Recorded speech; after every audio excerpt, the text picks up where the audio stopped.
FilterFreeRadio.com. And now, your host, Jacob Dean. We need a movement of truth tellers. The kind of progressive grassroots movement. A social movement that they can engage in that's not the politics of hatred, that's not the politics of fear, but the politics of hope. There's two ways to approach history. You sit in your armchair and you watch it on the news and you return to your PlayStation, or you get out in the streets and you make it. They can push the rest of us to wake up and do something about this. People need to rise up and say, I'm sick of this. Seeing themselves as a huge movement to transform the nation. The change that we want comes from below. It comes from a movement. But the American people can and will find ways to push for the kinds of changes that can get us out of this dilemma. I want to see that change, and it's going to take people here in this country to be able to make that happen. I love that. Welcome back to the second hour. It is so good to be with you. FilterFreeRadio.com, our official website. Right back to it. We're going through the brand new article from Chris Hedges at Truthdig.com titled Rise Up or Die. Well, let's pick up right where we left off before the break, talking about the onslaught and this series of attacks on the civil rights of you and I and the handful of corporate oligarchs around the globe, how they have everything, the wealth, the power, the privilege. And it is time to start using the language of class warfare and rebellion from Chris Hedges. We'll get to that in just a second. We stand helpless. I'm reading from the article now, truthdig.com. We stand helpless before the corporate onslaught. There is no way to vote against corporate power. Do you get that? Citizens have no way to bring about the prosecution of Wall Street banksters and financiers for fraud. Citizens have no way to bring about intelligence officials for torture and war crimes, or security and surveillance officers for human rights abuses. The Federal Reserve is reduced to printing money for banks and financiers and the big banks, lending it to them at almost 0% interest. They, the corporations, the corporate officers, turn around and lend it to you and I, rates 30%. Student loan interest rates set to double in 7-point range next month. I don't know what to call this system, Chris Hedges writes. I don't know what to call this system. It is certainly not capitalism. Extortion might be a better word. I like, crony capitalism is a thing that's thrown around. Or mafia capitalism. Mafia capitalism. There you go, Scott. You nailed it. It's almost like a loan shark, gangster, kneecap, busting, curb stomping system. It's the cannibalistic stages of capitalism, or the cancer stage of capitalism, if you will, where.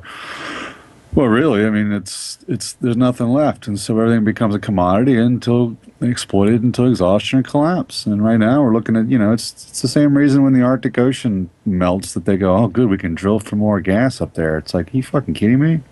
But that's their business model. So why would that? For them, it's an opportunity and not a harbinger of bad things to come. Well, you talked about the fossil fuel industry, and that's where I want to go next, because meanwhile, like you said, they're literally trashing the ecosystem for profit, melting 40% of the summer Arctic sea ice. This, to the corporations, is simply, like I said, a business opportunities. Companies are rushing to the Arctic to extract the last bit of oil and natural gas and minerals. And why are all the fish gone? And how come all of the fish are being mislabeled in markets? Because they actually don't have any more of the fish that you think you're buying. These same corporate forces then turn around and give us soap operas that pass for news. The latest court proceedings surrounding O.J. Simpson and the details of the Jodi Arias murder trial. This is real news that you need to know. Give me a break. They also give us, these same corporations, that's the same people, also give us these atmospheric concentrations of carbon dioxide that have now surpassed 400 parts per million. 350, sorry, Bill. I mean, fuck, right? They entrance us with the electronic hallucinations. And they paralyze us with fear. And then, of course, everyone subconsciously, you get into these conversations with people, your friends, your family, or whoever. And at first, everyone ultimately, at first, subconsciously at first, then ultimately consciously, abandons all attempts to engage or discuss or to think about or to talk about this or to solve any of these problems. People aren't willing to deal with it. This is me talking, not Chris Hedges writing. People aren't willing to deal with it, man. I have conversations. People don't want to hear about it, talk about it. And Scott, you say this all the time. I tell my friends, man, people don't want to hear this shit. People aren't willing to give up their Oh, why are you being so negative? I don't want to give up. I get that all the time, dude. No one wants to talk to me because all this shit that comes out of my mouth is just negative, and it's like, yeah, because you guys aren't talking about anything of any relevance. I can't sit there and say, you know, I mean, it's one thing to make small talk about sports. It's another thing to talk about shit that's on the news, and I'm not even watching the corporate news. So, you know, until I just happened to be in a restaurant today where the corporate media was on, and they were showing the tornadoes in Oklahoma. You know, which was just horrific. Yeah. And they never, of course, and that's the lead story. And of course, you know, lots of people are dying, and it's very, very bad. And it's, you know, but they're never talking about why we have these ridiculously, exponentially greater, stronger, more frequently dangerous tornadoes than ever before. It's just reporting on it. You know what I mean? And so I don't watch the fucking mainstream media anymore. And what's the point? Shut out the poison. Yeah, and you have conversations with people, which is small talk.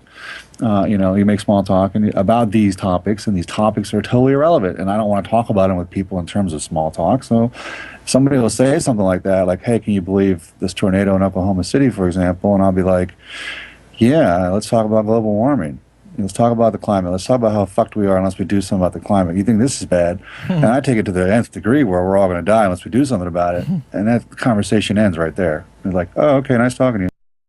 Like, you know, I was just talking about the weather, and I'm like, yeah, we're all going to die. You know, it's too much. It's overwhelming, and I'm sure I know I lack tact.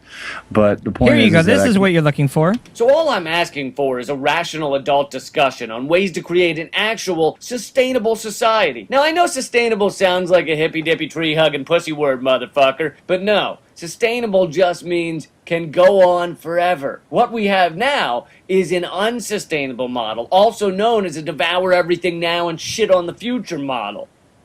Something like that? Yeah, that's exactly right. Okay. But you say that in a conversation with your average individual, and they look at you, A, like you're crazy, and B, like, all right, I don't want to have this conversation. You know? Back to Chris Hedges, though. Some content with substance. Truthdig.com is the website. Quote, there is nothing in 5,000 years of economic history to justify that the belief that human society should structure their behavior around the demands of the marketplace. This is an absurd utopian ideology. Airy promises of the market economy have by now all been exposed as lies. The ability of corporations to migrate overseas has decimated our manufacturing base. It has driven down wages, impoverishing our working class, ravaging our middle class. It has forced huge segments of the population, including those burdened by the student loans, into decades of debt peonage. It has opened the way to massive tax shelters that now allow companies like GE to pay no income tax, which, like we explained in the first segment, leads to local public schools having $300 million budget gaps to fill, and they're just going to cut all the librarians and counselors, and GE pays no taxes. Anyways, not that they're directly related, but it's related. And sorry, back to Chris Hedges. Now I just lost my place. GE pays no taxes. Corporations employ virtually slave labor in Bangladesh and China and don't give a shit about when those things crash and kill people. Keep on making money, making obscene profits. Corporations suck the last resources out of the natural world, and they leave behind, as Chris Hedges and Joe Sacco illustrated so brilliantly in these sacrifice zones in the book Days of Destruction, Days of Revolt, these horrific human suffering and dead landscapes The greater destruction, the greater apparatus crushes dissent. This is growing outward. These sacrifice zones are growing. And more than 100 million Americans, 1/3 of the population, live in poverty or a category called near poverty. Yet the stories of the poor we don't hear about. We don't hear about the hardships. That's why I played Pete. Stanley Douglas is, that's why I just played that. That's it. That's totally what it is.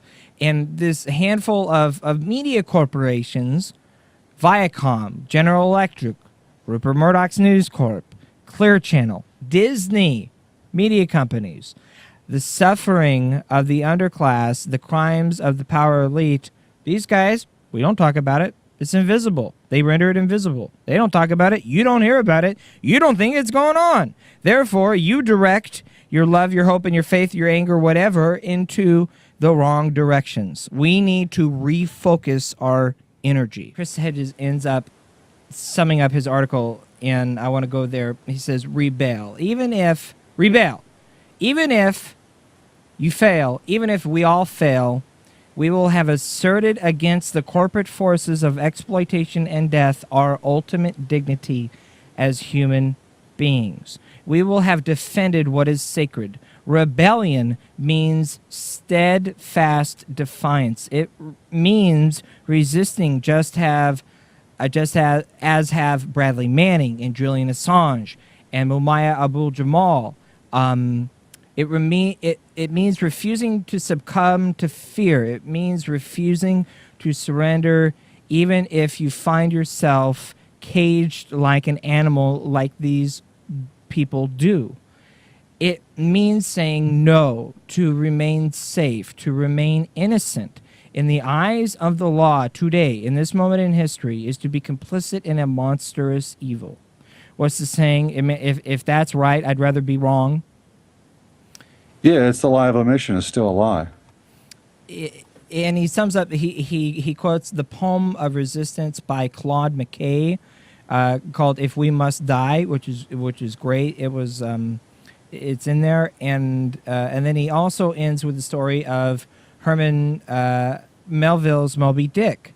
And I'm not just saying that to say that word, but this is what he writes about. He says, it's time to build radical mass movements that defy all formal centers of power and make concessions to none. It is time to employ the harsh language of open rebellion and class warfare. It is time to march to the beat of our own drum. The law, historically has been a very imperfect tool for justice, as African Americans and Native Americans, I would add, know. But now it is exclusively the handmaiden of our corporate oppressors. It is now a mechanism of injustice. It was our corporate overlords who launched this war, not us. Revolt will see us branded as criminals. Revolt will push us into the shadows. And yet, if we do not revolt, we can no longer use the word hope. If you do not act, you cannot hope, because hope is action. That's extra. This is bonus. It's free. Don't worry about it. Herman Melville's Moby Dick grasps the dark soul of global capitalism. We are all aboard the doomed ship, which happened to be a name connected to an Indian tribe eradicated by genocide, right? And the guy is in charge. He says, all my means are sane and my motive and my objective mad. We're sailing on this voyage of self-destruction, and no one in position of authority, even if he or she sees what lies ahead, is willing or able to stop it. Those on the ship, have you read Moby Dick? You know what happens? Spoiler alert. No one stood up. No one had the courage to defy the crazy madman who was steering the ship, and the ship basically, everyone dies in the end, And the whale eats them, I think, right? Right. And Chris Hedges ends his article by saying Melville's warning must become our own: rise up or die. I laugh because it's uncomfortable, but it is what it is. It's good stuff.